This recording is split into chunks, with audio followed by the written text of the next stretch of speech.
The wind howled like a beast outside, rattling the windows and creeping through the cracks of my old bones. It was one of the coldest nights of the year, the kind of night no man should face without shelter. And yet, there I stood on the porch of the house I had built with my own hands, watching my son slam the door in my face. "Dad, please understand," he said, his voice trembling, not with sorrow, but with fear of the woman standing behind him. "Sophia says you make her uncomfortable. You can't stay here anymore." Sophia's arms were crossed, her expression sharp and cruel. "It's not my fault your father refuses to respect our space," she said coldly. "He's been living here rent-free for months. It's time for him to learn to stand on his own 2 feet." My jaw clenched.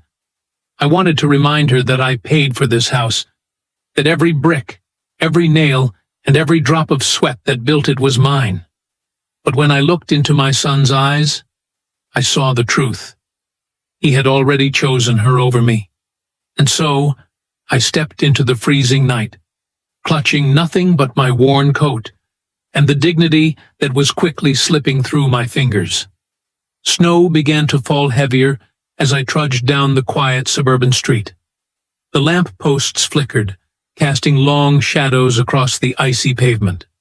My hands were numb, my breath white in the dark air. I found an old bench near the park, the same park where I used to take my son when he was little. Back then, he would run toward me, laughing, calling, "Come on, Dad!" Now, he couldn't wait to close the door on me.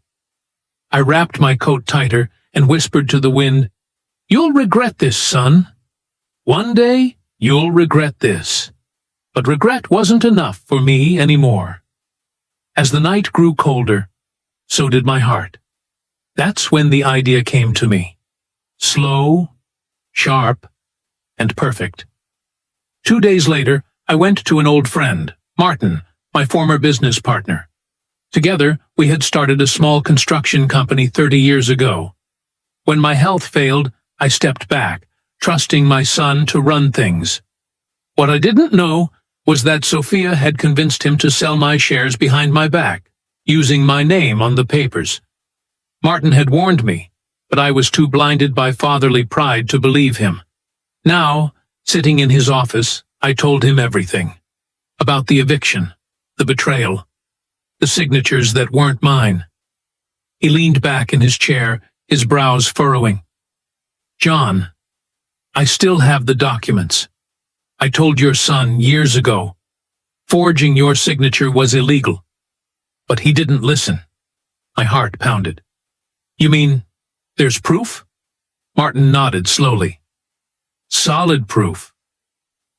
That night, for the first time in months, I slept peacefully.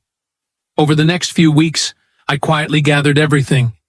Bank statements, property papers, company records. I spoke to lawyers, accountants, and even a few old clients who remembered me as the man who built homes, not as the burden Sophia painted me to be. Every piece of paper, every signature told the same story. My son and his wife had stolen what was mine. When the day came, I didn't go to court. I did something better. I waited for their anniversary party. The house was packed with guests, laughter, and champagne.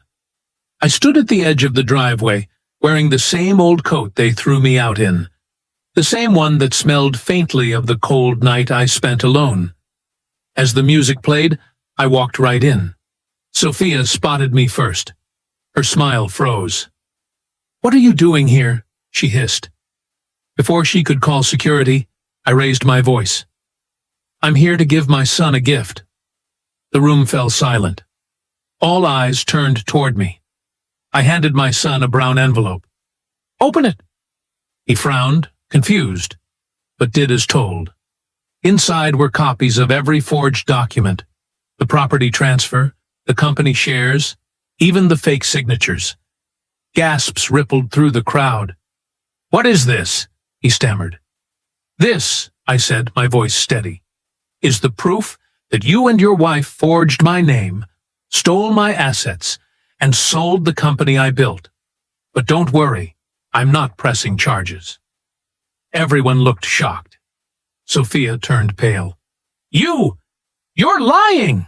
she shouted. I smiled. "No, dear. The court already confirmed the papers. The house, the cars, the accounts, everything you thought was yours has been legally transferred back to me." My son's face turned white as snow. "Dad, please, we can talk about this." I looked at him, really looked. For a moment, I saw the little boy who used to hold my hand while crossing the street. But that boy was gone. "Talk?" I said quietly. "You threw me into the cold to please your wife. Now it's your turn to feel what it's like to lose everything." Then I turned to the crowd and said, "If anyone's looking for a place to rent, this house will be available by next month." Laughter broke the tension. Awkward, unsure, but real. I walked out as the guests whispered behind me, leaving my son and his wife in stunned silence. Weeks passed. I didn't see or hear from them. I bought a small cottage by the lake, peaceful, quiet, surrounded by pine trees. Every morning I'd sit by the water with a cup of tea, watching the reflection of the sunrise ripple across the surface. One evening, there was a knock at my door. When I opened it, my son stood there, shivering. Not from cold this time, but from shame. "Dad," he whispered, eyes red, "I'm sorry. I don't know what I was thinking. I lost everything." Sophia left me. I looked at him for a long moment. Then I said softly, "Son, losing everything isn't the worst thing in life. Forgetting who gave you everything, that's worse." He broke down, sobbing. I let him cry.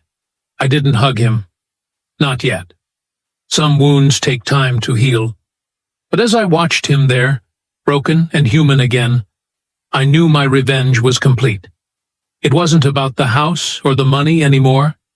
It was about reminding him who his father really was.